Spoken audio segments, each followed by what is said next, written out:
Hey guys, Corey here. In today's verse of the day, we're looking at Leviticus chapter 19, verse 2. Are you ready? Let's go.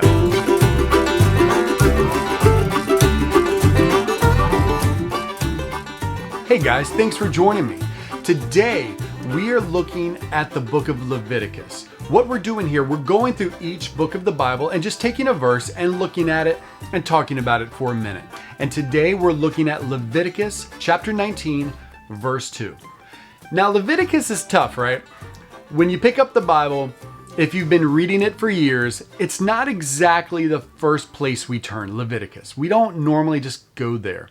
We'll go to John, Ephesians, Philippians, right? Romans. We'll do something like that. But Leviticus is a little hard to get into. It's full of offerings, sacrifices, rituals, etc. Things that it's hard to relate to today because we don't deal with it, right?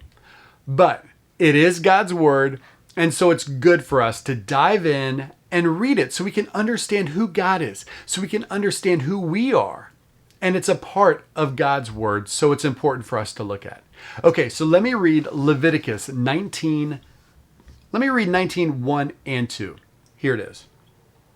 And the Lord spoke to Moses, saying, Speak to all the congregation of the people of Israel, and say to them, You shall be holy, for I, the Lord your God, am holy.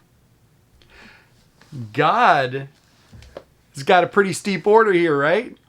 He's saying, speak to the people and say, you should be holy as I am holy. You shall be holy, for I, the Lord your God, am holy. Now, context is everything, right? So let's look here where we are in the story of redemption. It goes Genesis, Exodus, Leviticus. What happened back in Exodus? It's easy to kind of remember Exodus, a big exit. The Israelites were enslaved for 400 years.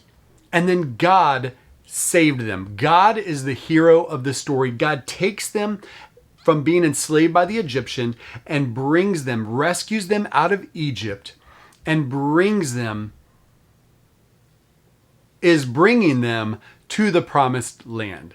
So then in Exodus, what happens in chapter 20, God brings them to Mount Sinai, where God gives Moses the 10 Commandments.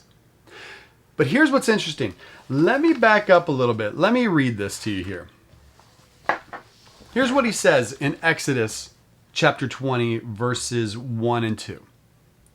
And God spoke all these words, saying, I am the Lord your God, who brought you out of the land of Egypt, out of the house of slavery.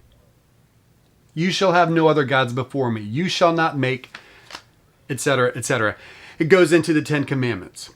But he says, he doesn't do this. Hey guys, follow me, believe in me, live perfectly, and then maybe I'll rescue you.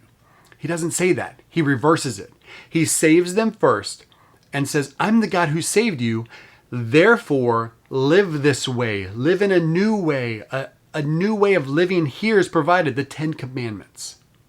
So when we're here in Leviticus chapter 19, and he says, you shall be holy, for I, the Lord your God, am holy. We have to look at that in the context of God just rescued these people from hundreds of years of being in slavery. So now he's saying, guys, I rescued you. Be holy because I am holy. So when we see it in that light, it reminds us that God first rescues us. He doesn't say, hey, get yourself cleaned up.